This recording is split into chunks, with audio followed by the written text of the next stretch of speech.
Hello everyone and welcome back to another episode of Average Joe, the series where I'll be taking a look at a vehicle and telling you whether or not I believe it's worth the average player's time, or in this case, their money. In this episode we're going to be doing something a little bit different. We're actually going to be covering two different vehicles, the M4 Hybrid and the Pz.IV for Italy. Now the reason why we're actually going to be covering both of these vehicles in one video instead of in two separate videos is because of the fact that they are both very similar vehicles. They are both 3.7 battle rating, rank 3 Italian premium medium tanks. They both play very differently, but they also fill the same role.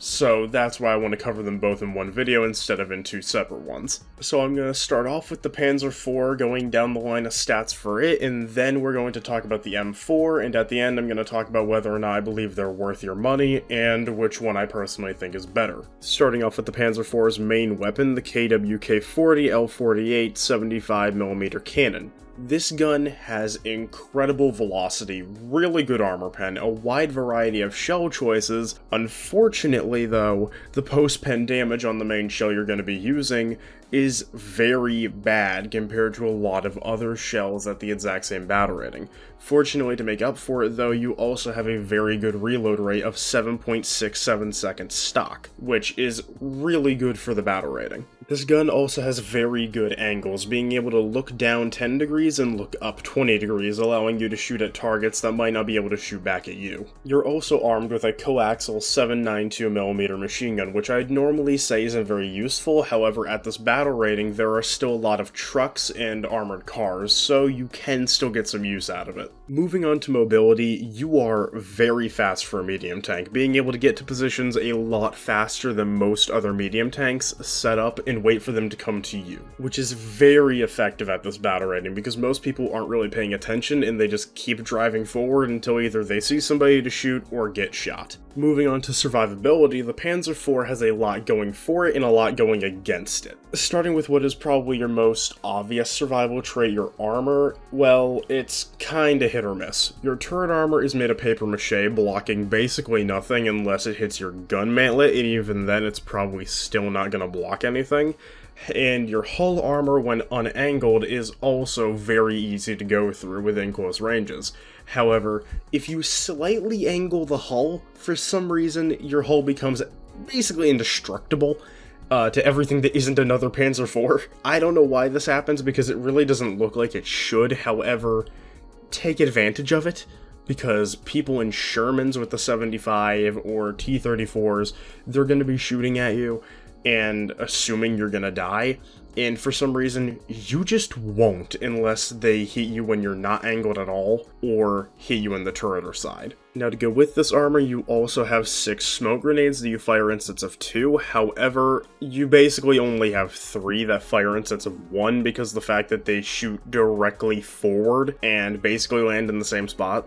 They aren't that helpful, however, there are still cases where they have saved me. Overall, if you use the Pz.IV in medium to long range, it's going to treat you very well, especially if you know how to use its gun. With a little bit of practice and understanding where the high explosive filler is going to be most effective in a vehicle, you can easily sweep teams with it. Moving on to the M4 Hybrid, we're going to start off with its weapons as well, starting with the M3 75mm cannon. This gun has a relatively low velocity compared to other guns at the battle rating. Not horrible velocity, but definitely noticeable.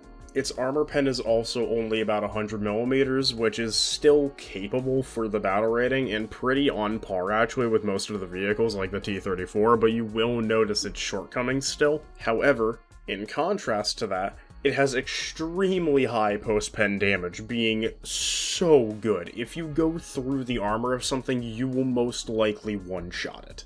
The stock reload on this thing is also very good at 6.5 seconds, being able to out-reload most other vehicles at this battle rating, which just allows you to stay in the fight longer, making you a very good brawling vehicle. Easily the most noteworthy thing, however, about this gun is the fact that it has a vertical stabilizer, meaning when at low to medium speed, you will actually be stabilized, which is very nice for rounding corners and brawling. Your primary gun also has very good gun elevation and depression angles, having an elevation angle of 25 degrees and a 10-degree gun depression angle, which is very, very good. To go with your main gun, you also have two different machine guns, a 7.62 coax machine gun, which you're not going to get nearly as much use out of compared to your roof-mounted 50 cal, which if you know anything about this battle rating, you'll know that there are a lot of different planes in the air, so having a roof-mounted 50 cal is always a welcome add-on. Moving on to mobility, your mobility is extremely average. You're not slow, you're not fast. You don't accelerate super quickly, but it's also not dreadfully slow. You're just kind of middle of the pack whenever it comes to everything mobility-wise. Moving on to survivability, you have quite a lot of downsides.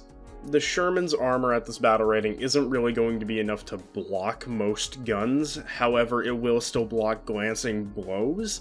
Also, if you angle your armor, it's not really going to matter that much because you have the rounded corners, so if they just aim there, it's not going to matter if you're angled.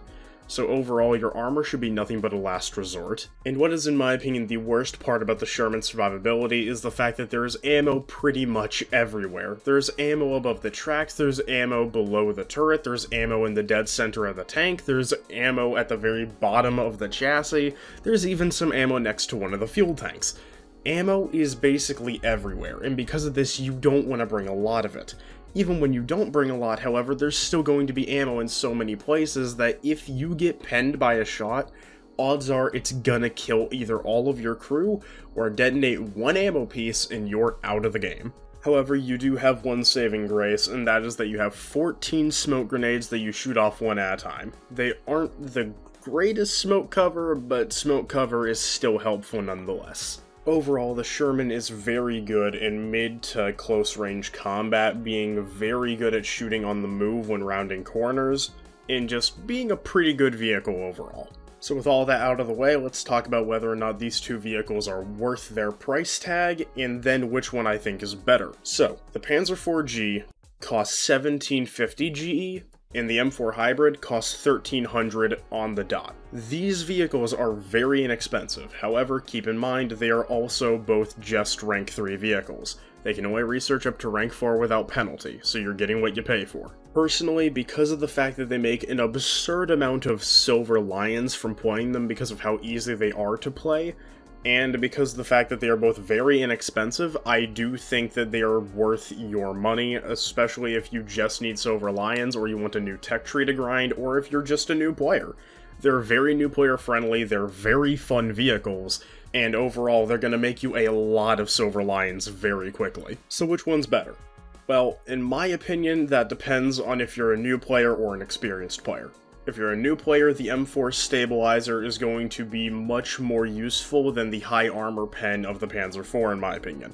However, if you already know how to play, I would much rather bring the higher penning gun in the higher velocity gun of the Pz.IV. So if you're new to the game, the M4 in my opinion is better. If you're experienced, I'd say the Pz.IV is better. With that out of the way, I'd just like to thank you all for watching. Please let me know if there's any vehicles you want to see in the future of the series. Have a good one.